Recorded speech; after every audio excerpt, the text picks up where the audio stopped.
Bună și bine te-am găsit la Legea Atracției. M-am gândit să vorbim azi, într-o zi de primăvară, nu prea călduroasă, dar totuși frumoasă, despre nevoia noastră în viață de spiritualitate, de cale spirituală, de lucruri care să se împlinească așa cum vrem noi. Și mă gândeam un pic la Carl Jung și la arhetipurile lui, cele 4 arhetipuri despre care s-a tot vorbit.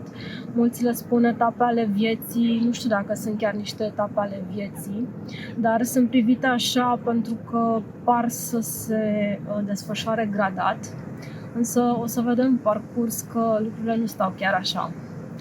Așa că am zis că e o zi bună să vorbim despre calea spirituală. Toți ne aflăm undeva pe această cale la un moment dat în viață și e adevărat, nu contează, nu are nicio legătură cu un anumit stadiu al vieții sau cu vârsta fiecărui om.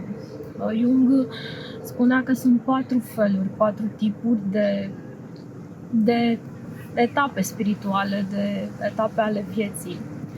Prima dintre ele o numea etapa atletului, acea parte din viață în care individul pe calea spirituală este într-o sferă a eului, este preocupat de propria persoană, de modul în care arată, de lucrurile care sunt importante în viața lui și nu se desprinde de acest context și rămâne prins în acest film. Aici cumva îi includa pe narcisiști, pe oamenii care sunt întotdeauna preocupați de modul în care arată, de părerea pe care au ceilalți despre ei. Practic, dacă te afli în acest stadiu, în această etapă spirituală, ești mai mult centrat pe propria persoană, îți place mai mult să vorbești despre tine. Sinele este etapa aia în care te-ai blocat. În mod normal, într-o evoluție spirituală, ar trebui să ne desprindem de această etapă a egocentrismului, a plasării acolo unde este sinele, undeva la câțiva ani, când avem 5-6 ani, când înțelegem că lumea e mai mult decât ce se întâmplă cu noi. Unii dintre noi ajung să rămână o viață întreagă în această etapă spirituală, în care pe această scale a vieții rămânem blocați în această etapă a atletului, unde totul se învârte în jurul nostru, totul este despre noi și nu putem să ne desprindem de sine. Această etapă ar trebui să fie trecută repede, să ne dăm seama că lucrurile nu stau chiar așa. Partea dureroasă e că se întâmplă ca unii dintre noi să nu depășim niciodată stadiul ăsta și să trecem în alte sfere, să murim, cum se spune, să ne dezintegrăm și să nu reușim să ajungem la o altă etapă spirituală. A doua etapă la care se referea Jung este etapa războinicului. Aici, în această etapă, noi, cei care ajungem să ne confruntăm cu această stare de spirit, vom fi întotdeauna într-un fel de competiție. Avem impresia că trebuie să concurăm cu ceilalți, că trebuie să fim cei mai buni și să ne afirmăm. E o continuă luptă care uneori nu aduce rezultatele cele mai bune. Sunt foarte multe frustrări, foarte multe lucruri care ne aduc acea stare care este departe de pacea spirituală, dar până la urmă este o etapă importantă în toată această evoluție spirituală. La fel, sunt persoane care o viață întreagă rămân războiniți și nu se desprind de stadiul ăsta, chiar dacă ajung să meargă cu toate dorințele astea până la moarte și atunci iarăși este o situație tristă pentru că ești neîmpăcat, pleci din lumea asta fără să crezi, adică fără să te simți că ai o menire sau întotdeauna ai fost cel care a dat foarte multă energie, a pierdut foarte multă energie și n-a primit foarte mult în schimb. Așa că nu ar fi ideal să rămânem nici în această etapă a existenței foarte mult timp. Cealaltă etapă, nevolția spirituală, despre care ne vorbește Jung, este etapa afirmării. Aici este acea parte în care războinicul ajunge să se afirme. Cumva aici ajungem să obținem prin foarte multă luptă ceea ce ne dorim. Vrem, nu știu, vrem familie, vrem lucruri, vrem să avem lumea la picioare, vrem să fim importanți, să lăsăm cumva ceva în urma noastră, să contăm în istoria omenirii. Aici au intrat foarte mulți oameni, practic, cei care au lăsat foarte mult omenirii, au trecut în stadiul ăsta și poate că au murit aici, nu au trecut mai departe la nivel spiritual, dar vorbim despre oameni valoroși care au jertfit foarte mult în existența lor pentru a se afirma în lume. Nevoia aceasta de a fi cineva, de a lăsa ceva în urmă, de a conta pentru societate, pentru lume în general. Sunt oamenii care vor să fie importanți pentru o familie, de fapt vor să-și întemeieze o familie, vor să aibă foarte multe lucruri. Iarăși, dacă stăm să analizăm din punct de vedere al căii spirituale, și aceasta poate fi o etapă a existenței care aduce foarte multe întrebări și dacă până la sfârșitul vieții nu ajungem să trecem mai departe de etapa aceasta a afirmării, poate să fie, să spunem, o trecere mai ușoară către alte dimensiuni pentru că te simți împlinit, afirmat, dar dacă ne gândim din punct de vedere al căii spirituale, probabil că nu este un sentiment foarte bun în legătură cu asta. Și cea de-a patra etapă a evoluției spirituale de care ne vorbea Jung este etapa spiritului, etapa spirituală. În această etapă, oamenii practic se despart de lume, nu mai au nevoie de a fi aici, de a se război și de a încerca să atingă anumite țeluri, nu au nevoie să se afirme în lume pentru că au înțeles că ei sunt mai mult decât lumea, mai mult decât sinele, mai mult decât sistemul de valori, mai mult decât familia și prietenii și iubiții și așa mai departe. Au înțeles că totul este despre a fi mai mult decât sinele și că suntem conectați, interconectați, că totul este iubire, că totul este despre dăruire și despre împlinire spirituală. Și acest stadiu este stadiul în care omul dăruiește, este conectat cu sursa universală de iubire, se gândește foarte mult la binele celorlalți, la genul ăsta de abundență spirituală. Întotdeauna dorește să dăruiască și sunt oamenii care fac schimbări spirituale în realitățile celorlalți. Cei care sunt la nivelul acesta spiritual sunt asceții, cei care aduc o amprentă pozitivă spirituală lumii, cei care se retrag din lume, chiar și oamenii din lume, dar cei care se ocupă mai mult de ceilalți și de bunăstarea lor. În concluzie, începem să ne conturăm mai bine pe calea spirituală, cam în ultimul stadiu al etapei afirmării și pe la începuturile etapei spirituale. Sunt persoane care se află în etapa afirmării și au atât de multă abundență, se simt împliniți, încât încep să dăruiască. Știm foarte bine exemplul oamenilor care au avut succes, care au făcut avere, care au cam tot ce vor ei pe lumea asta, dar simt nevoia să împartă și deja trec spre această împlinire spirituală, spre celălalt stadiu important pe această cale. Dacă suntem atletul, suntem persoana preocupată de propriul sine, de propriul corp, de propria imagine în lume.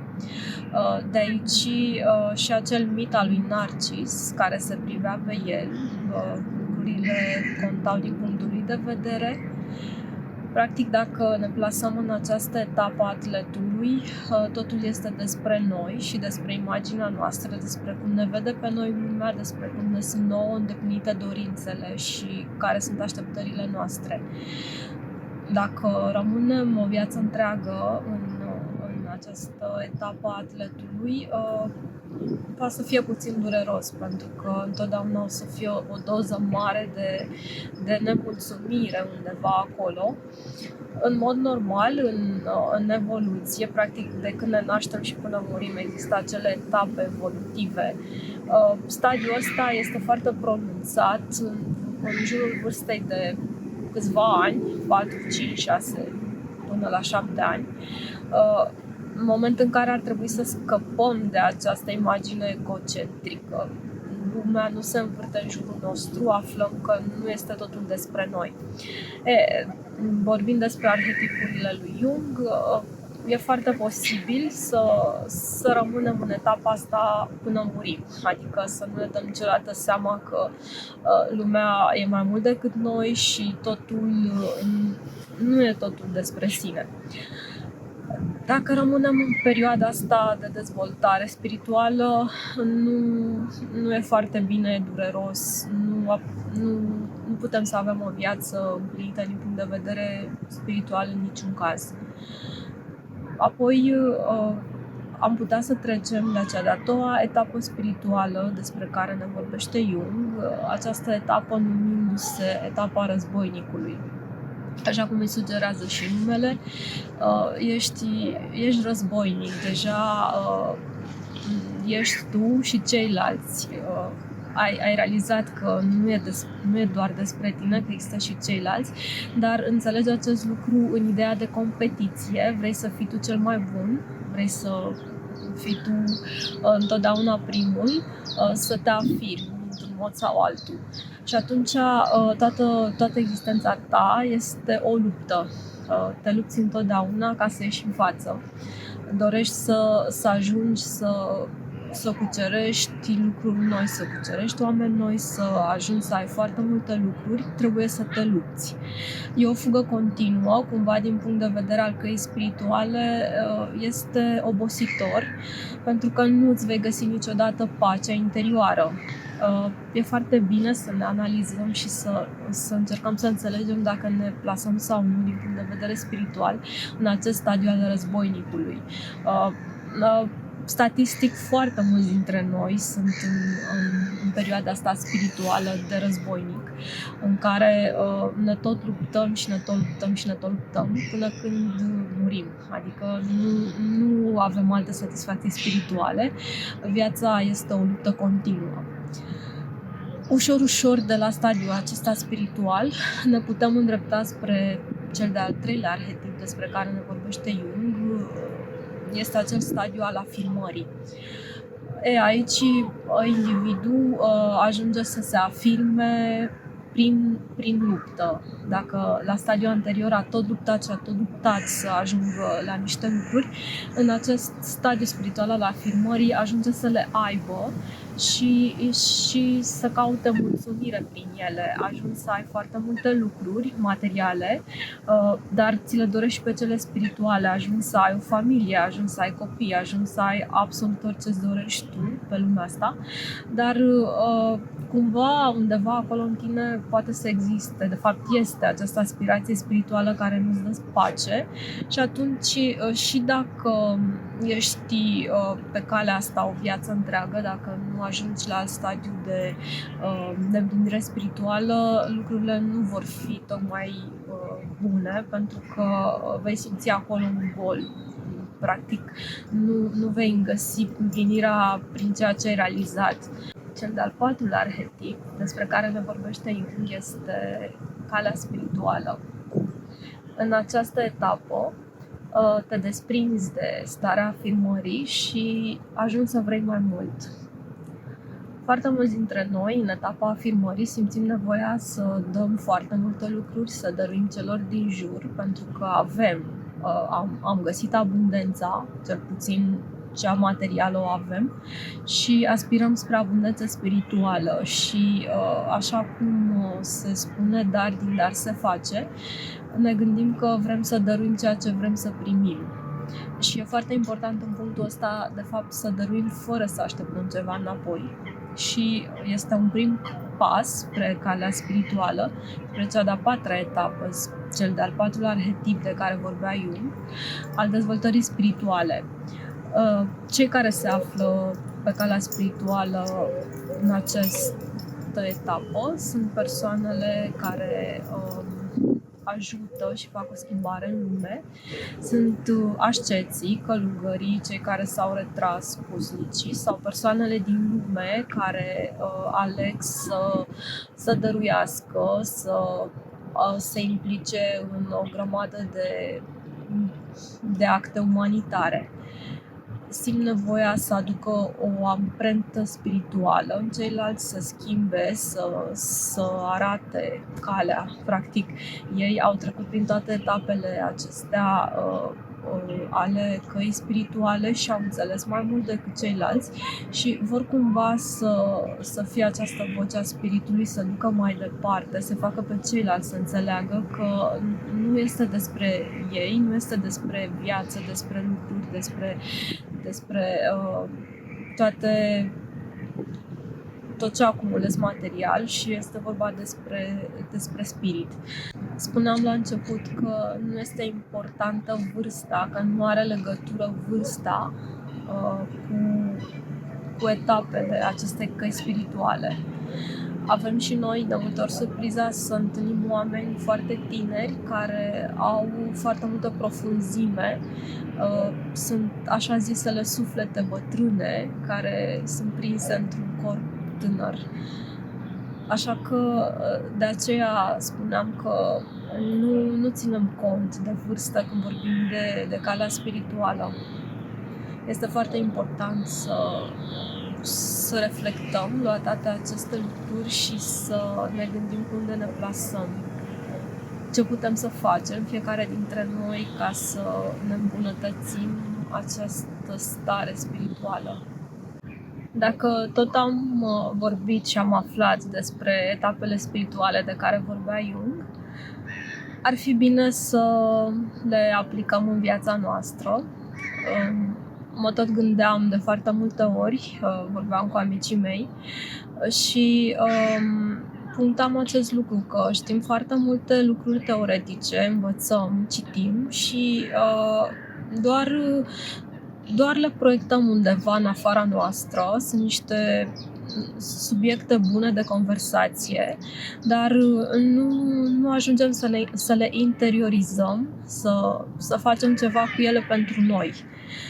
Tocmai aceasta ar fi ideea, să încercăm să aplicăm aceste lucruri în viețile noastre, să ni le aducem aproape și să înțelegem mai mult despre noi.